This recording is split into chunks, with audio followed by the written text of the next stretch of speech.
Undead pirates, rewards, and more. So I actually missed voting on this poll. I didn't vote on this because I forgot it was happening, but then I saw people complaining about it. And I want to have a look because it looks pretty spicy. It's a wilderness update, right? People, when wilderness polls come out, everyone gets spicy. And it looks like there's a lot of passes and then a couple of misses. Yeah, I missed the voting, so let's have a look because I can't remember what was available. So we got, should we move the hard clue step from that currently points towards the Chaos Temple to a different wilderness location, which is a pass. Is 70% to pass now on the polls? You didn't tell us to vote, how to vote, so I didn't vote. Yeah, I probably should have told you guys how to vote. It probably would have helped sway a couple of these numbers, you know? Should we add Chivalry Prayer Scroll, a tradable item that would unlock the Chivalry Prayer as described in the blog? We will not adjust the current means of unlocking Chivalry. So you could still unlock it through the quest. And people voted no or skip. Oh, it's less skips than the hard clue actually. That's okay. But a lot of people voted no on that for a tradable Chivalry Prayer Scroll. And what's the alternative? You just do is it King's Ransom? You do King's Ransom, then you do the Knights of the Round Table, right? Or whatever the fuck it is. You have to fight the 8 Knights for Chivalry. Should we adjust Chivalry's bonuses with the specific adjustments to be determined in question 4? Should we approach these adjustments with option A or B as described in the blog? What the fuck is... Where's the blog? What are the adjustments? Where's the blog? Is it this one here? They wanted to adjust it? Let me fucking zoom this shit in. Fountain of Rune. The Chivalry Prayer Scroll, they wanted to bring it out with... so that Zerkers and Pures and other PvP focused builds get a place to hang out in the hotspot. The first reward is aimed at the builds. Chivalry isn't a new prayer, although you'd be forgiven for thinking it is because you've probably never used it before. It's the weaker party, right? Is that correct? 60 prayer, 65 defense, and completion of the King's Ransom Night Waves. That's it, yeah. In return, it offers a boost to defense, strength, and attack, essentially a weaker version of piety, and thus it remains unused. Yeah, sure. So, what do they want to do? Give Chivalry 15% defense, 18% strength, and 20% attack. That's the opposite, right? That actually makes it stronger, right? That's the same attack that Piety has. Approach leans to accuracy bonuses while lowering the defense. Higher attack has more value against high defense targets. Okay. Option B is 20% defense, 18% strength, and 18% attack. Okay, this buffs attack boost, increasing it from 15 to 18% without altering strength and defense. This puts Chivalry above incredible reflexes while keeping it below Piety in terms of power.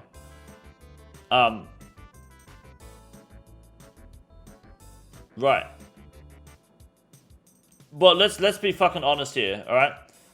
These numbers don't matter. The real benefit to Chivalry is that it's one button for three boosts to your combat, right? Rather than clicking all 3 prayers. That's the real benefit. It's just one fucking prayer, it's one click. It's a lot easier to just navigate when things are high, tense, and, you know, heat of the moment in PvP especially. Okay? That's the real perk there. Doesn't matter. These numbers don't matter because 3% strength over ultimate strength is nothing. You will never fucking see that, okay? That it is not something noticeable. You will never fucking see that. The 5% the 5% defense increase, you could argue maybe, but there are so many bigger factors to worry about than that shit. So the stats from Chivalry, let's be honest, aren't really a problem over the purple prayers, all right? The fact is that it's a one-click prayer, which makes it better. Chivalry is impossible to use at exactly 65 defense is the main thing about this. Yes, there's that too, right? Being able to use it without having the defense. That's the other bonus here. Absolutely. Why don't they just reduce the prayer drain for Chivalry? I don't think that's a problem either. I think the prayer drain is equivalent to having all 3 turned on, right? People don't want pures or zeros getting high DPS, Zerkers getting high DPS. I don't even know if that's the case. Like, the fact that these two, question 3 and 4 are irrelevant, to be honest. It's question 2 that failed, right? Because these are automatic skips. Question 3 and 4 are automatic skips if you voted no here. I'm pretty sure. I think you have to vote yes to be able to vote on 3 and 4. Pures and Zerkers chose to limit themselves? Right. I mean, for those who are unaware, my experience with PvP is not full-time, but it's quite extensive. I mean, I win almost every LMS game I fucking enter. I've got a positive, a more than positive KD in the wilderness with PKing, several hundred kills. I think almost 100 deaths though. I know what I'm doing. I'm not this insane high risk PvP or anything, but I can definitely hold my own against the best, and I have had to in the past. So I've got some good experience and knowledge with PvP. However, for Pure and Zerker build specifically, I don't. This is mostly just max main PKing, so that's my resume. I don't know, so this doesn't really matter to me. I would have voted yes, personally, purely because it doesn't affect me, and it doesn't sound bad at all. This doesn't sound like it would have been bad for the game, so it is something you should yes vote. The only reason you would no vote this is if it was a problem, and I don't think it would ever be a problem, because a lot of the time, you're never going to run into people where they're using this. And the main buff for them is they've got this ability on an account that has less than 65 defense, and that it becomes a one-click prayer. That's all. So, sit. Got no voted? Sit the fuck down. But it shouldn't really have been no voted. That's just people being spiteful, but that's the internet. People are always spiteful on the internet. It's the way it works. Adamant Seeds, yep, that's pretty big. That's Mithril Seeds. You just plant them and you walk the other direction, which is cool. May have opened up some kind of Bandos PK bracket. Bandos PK bracket? How so? There's a lot of people who don't PvP that just vote no to PvP polls. Absolutely, of course. Yeah, sweet. Like, PvP, the PvP community is such a minority in this game. They're so... It is incredibly small. Like, people complain that the wilderness isn't as good as it was, or PvP isn't as good as it was. Yeah, no shit. But the game is better, regardless. Like... You're never going to win that battle. You are never going to win it. It's not fucking possible. So, like, there's no point trying to fucking complain about it. Should we add the Blip Block Scroll? Named TBD. A tradable item that unlocks the ability to block teleportation attacks from Elder Chaos Druids as described in the blog. Sure, because that sounds annoying as fuck if not. Should it also prevent teleportation attacks from Abyssal Demons? I didn't... Yeah. Okay. Sure. Yep. Should we adjust the Fountain of Rune by allowing players to alchemize multiple items at once, as outlined in the block? You don't get the money for that if you alch at the Fountain of Rune, do you? Alching multiple items at once is kind of busted. You do? Really? Oh, fuck. That would have been insane. Just not XP? Right, yeah, that's right. Not XP for casting spells. Shit, alching multiple items at once would have been nuts. Yeah. Honestly, I probably would have voted yes to that because it would have made for good PK content for sure. But I don't care. I think the fact that it's voted no is probably a good thing. Should we add an opt-in system that allows players to earn GP and blighted supplies in the Wilderness Agility course as described? Yeah, that's cool. That's fine. If the system from question 9 is added, should Amethyst crystals be obtainable as a reward? This would account for roughly 20% of the loot? No, fuck that. No. That's a good no vote. That's a decent yes vote. A lot of people were concerned because they were just worried that it's going to be... Sounds bot bait. Right, but the thing is, if it's bot bait, this is level 50 Wilderness, right? It is a lot harder for bots to hide in level 50 Wilderness from your account than it is in level 30 or level 28 Wilderness, whatever. Because the bracket is so much bigger that low-level pures will fuck level 3 accounts. Right? And you can't... And bots can't just teleport out either. This is... So... People can try bot their Wilderness Agility course all they want, but it is so much... There's such a big advantage there for PKs because there's no teleport, and there is... The best the bot can do is log out. That's the best they can do. And if they're mid course, I'm pretty sure the PK is going to have the advantage and be able to jump them. Because you can attack someone while they're crossing the log, right? But you can't log out while you're crossing the log. So, I'm pretty sure at least anyway. So, I don't think it'd be too big for... I mean, there's going to be bots, let's be honest. But I think PKs will have a significant advantage there compared to, like, Calvarion. Should we add a stackable token to the Wilderness Agility course that players can hand it for extra XP with increasing XP modifiers for bigger stacks as described in the blog? Yeah, as long as you lose them if you get PK'd, because that's pretty cool.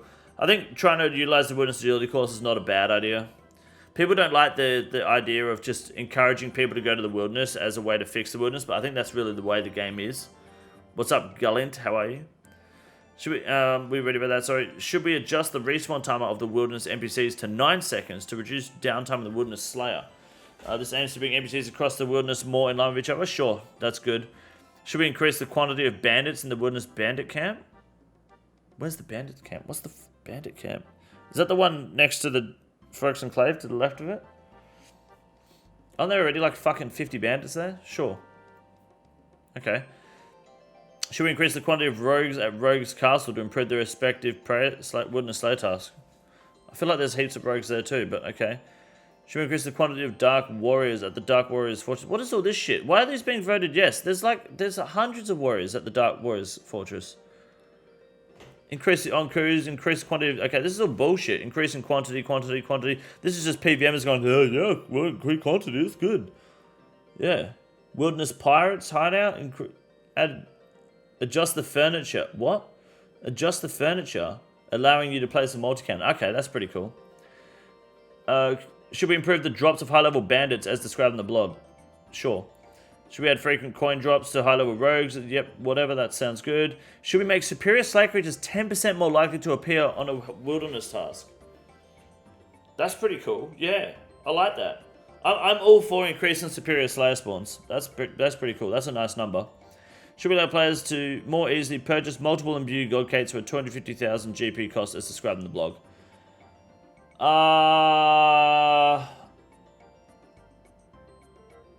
Yeah, I like that. Because getting the gold cape is such a pain in the fucking ass if you lose it. So that's good for skill specs, because we know he's going to lose that shit 100 fucking times, so... That's good. Yeah, look, the Chivalry prayer being voted no is just like... I think it's just people following the philosophy of that if you choose to play a limited account, you shouldn't have the game adjusted to suit you, which is ironic because most people having that mindset are likely Ironmen, which the game tends to favour forming around how Ironmen play. But at the same time, Ironman is better than PKing for the majority of players in the game, right? So it's a more popular build, it's more of an advantage for the game and its health, so it makes perfect sense that most people think that way. Skill specs is either Bill Gates rich or crackhead broke. I think skill specs just death matches for his money, doesn't he? He just DMs, gets his money back and goes again. Pretty sure that's what it is anyway.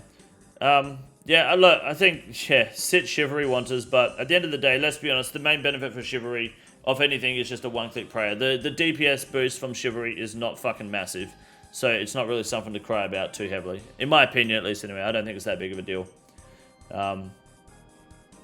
That's funny though. Yeah, I should stop skipping polls and start polling more often. Takes loans non-stop when broke. Oh, there you go. Taking loans as well. That works. Cool. That's interesting to look at. It's always nearly like... Oh, okay, actually, that's quite a way off. 7%. I thought it was like 68%. Yeah, okay. That's a fucking sit. Bad luck on the Chivalry Pro, boys. This is the easiest move in the raid. It's quite simple. You got a big boy. Look at him. God damn. Fuck me. Look at that boy. It's huge. You got a big boy.